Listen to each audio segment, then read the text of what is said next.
समय की बात है। हिमालय की तलहटी में बसा हुआ एक छोटा सा गांव था नागधार। इस गांव में अधिकतर लोग किसान थे या फिर भेड़ बकरी पालते थे। गांव के लोग सीधे सादे और ईमानदार थे, लेकिन एक बात उन्हें हर समय बेचैन करती थी, पहाड़ों के उस पार की गुफा। गांव के बुजुर्ग कहते थे उस गुफा में कोई जादू है, जो भी गया लौट कर नहीं आया। बच्चों को सख्त हिदायत दी जाती थी कि पहाड़ की ओर न जाएं, खासकर उस गुफा के पास तो बिल्कुल नहीं। लेकिन जहां डर होता है वहां जिज्ञासा भी होती है, और यही जिज्ञासा थी एक छोटे से 13 साल के लड़के अर्जुन में। अर्जुन साहसी था, कल्पनाशील था और उसे नई नई चीजें जानने का शौक था। एक दिन अर्जुन को गांव के पुराने मंदिर की सफाई करते हुए एक नक्शा मिला। नक्शा बहुत पुराना था, कुछ धुंधला, लेकिन उसमें एक रास्ता दिखाया गया था जो सीधा गुफा की ओर जाता था। नक्शे के नीचे कुछ शब्द लिखे थे, जो सच्चा दिल रखेगा वही इसका रहस्य सुलझाएगा। अर्जुन के मन में हलचल मच गई। क्या ये वही जादुई गुफा है? और क्या उसमें सचमुच कोई रहस्य छुपा है? अगली ही सुबह सूरज उगने से पहले अर्जुन ने नक्शा लिया और चुपचाप निकल पड़ा। पहाड़ की चढ़ाई आसान नहीं थी। रास्ते में कांटे, झाड़ियां और कभी कभी जंगली जानवर भी थे। लेकिन अर्जुन बिना डरे नक्शे को देखते हुए आगे बढ़ता रहा। करीब 2 घंटे बाद उसे एक झरना मिला, ठीक वैसा ही जैसा नक्शे में बना था। इसका मतलब वो सही रास्ते पर था। झरने के पार एक बहुत ही बड़ी चट्टान थी और उसके बीचों बीच एक गोल जादुई गुफा का प्रवेश द्वार। पत्थर पर कुछ अजीब आकृतियां खुदी हुई थीं और बीच में एक पहेली लिखी थी। सच कहो, डर नहीं, झूठ कहो, प्रवेश वर्जित। अर्जुन थोड़ा चकराया, तभी दरवाजे के पास से आवाज आई। तुम क्यों आए हो यहाँ? अर्जुन ने जवाब दिया, मैं सच्चाई जानना चाहता हूँ और कुछ नहीं। तभी दरवाजा धीरे धीरे खुलने लगा। गुफा ने अर्जुन को स्वीकार कर लिया था। गुफा के अंदर अंधेरा था, लेकिन दीवारों में कहीं कहीं मसाले जड़े हुए थे जो रोशनी बिखेर रहे थे। अर्जुन धीरे धीरे आगे बढ़ा, तभी उसे एक दरवाजा दिखा जिस पर लिखा था, यहां से केवल वही जा सकता है जो अपने डर को पहचानता है। अचानक चारों तरफ अंधेरा छा गया और अर्जुन के सामने उसका सबसे बड़ा डर प्रकट हुआ। उसकी माँ बोल रही थी, मुझे बचा ले बेटा, लेकिन वह कुछ नहीं कर पा रहा था। अर्जुन की आंखों नम हो गई, लेकिन उसने खुद से कहा, मैं डरूंगा नहीं, मुझे अपने डर से लड़ना है, भागना नहीं। अचानक उसकी माँ गायब हो गई और दरवाजा खुल गया। अब अर्जुन एक हॉल में पहुंचा जहां बीच में एक बड़ा दर्पण रखा था। जैसे ही उसने उसमें देखा, उसे अपना ही प्रतिबिंब दिखा।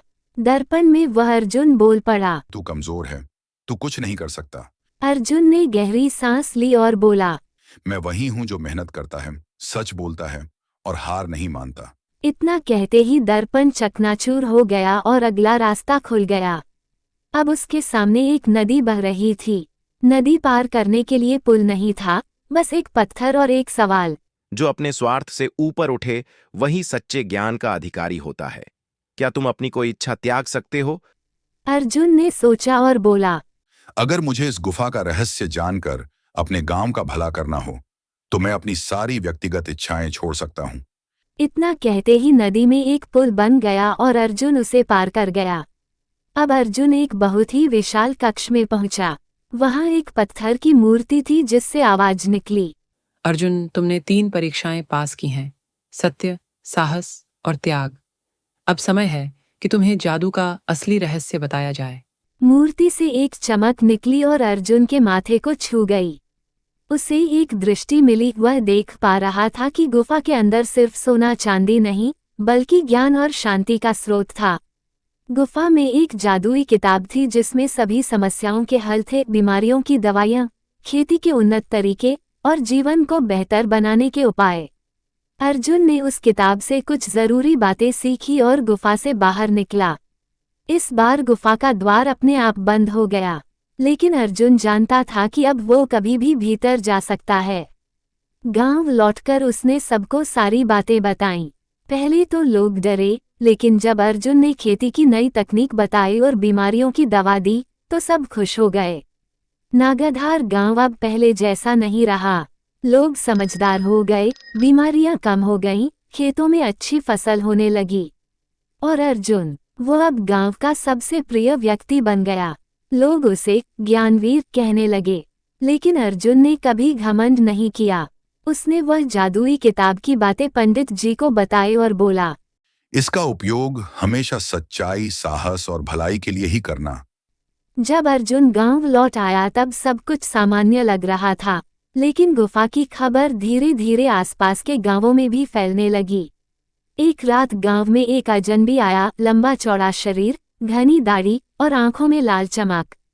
उसका नाम था कालगिरी। वो एक लालची और मायावी तांत्रिक था जो वर्षों से जादू और रहस्यों की खोज में था। जब उसे अर्जुन की कहानी का पता चला तो वह सोचने लगा, अगर मुझे वह जादुई किताब मिल जाए तो मैं सारी दुनिया पर राज कर सकता हूँ। अगली सुबह वह मंदिर आया और पुजारी से जिद करने लगा कि उसे किताब की सारी बातें बता दे। लेकिन पुजारी ने मना कर दिया।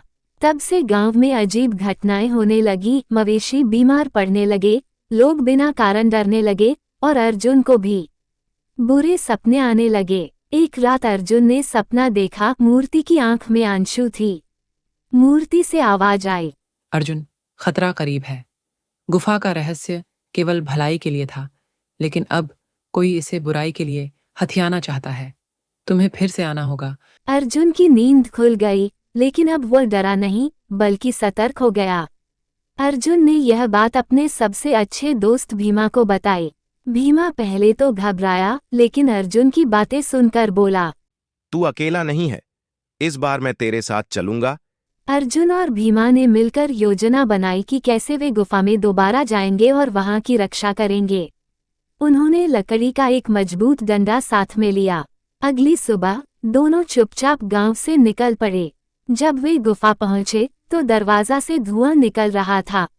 अर्जुन ने गहरी सांस ली और बोला, हमें अंदर जाना ही होगा, चाहे जो हो जाए। जैसे ही वे अंदर पहुंचे, उन्होंने देखा कि पहली परीक्षा वाली गली के सारे मसला बुझ चुके थे और एक औरत की छाया थी जो उसी तांत्रिक ने भेजा था। उसका नाम क्रांति था। उसने कहा, तुम मुझे नहीं रोक सकते। अब मेरे मालिक इस गुफा के राजा बनेंगे। गुफा की मूर्ति अब चुप थी और किताब हवा में लटकी हुई थी। चारों ओर अंधकार था। कालगिरी की छाया किताब की ओर बढ़ रही थी। तभी अर्जुन ने आगे बढ़कर जोर से कहा, यह किताब किसी के स्वार्थ के लिए नहीं बनी। मैं इसे नष्ट कर दूंगा, लेकिन तुझे नहीं दूंगा। अर्जुन ने किताब को अपने हाथ में ले लिया। कालगिरी की छाया चिल्लाए, नहीं, ऐसा नहीं हो सकता। और वह मिट्टी बन के उड़ गई। फिर मूर्ति से आवाज आई, तुमने जो सबसे बड़ी परीक्षा पास की है वो है आत्म बलिदान की। अब यह किताब तुम्हारे विचारों से बंधी रहेगी। इसका उपयोग केवल भलाई के लिए हो सकेगा, जब सच्चा दिल पुकारेगा। अर्जुन गुफा से बाहर निकल गया भीमा के साथ।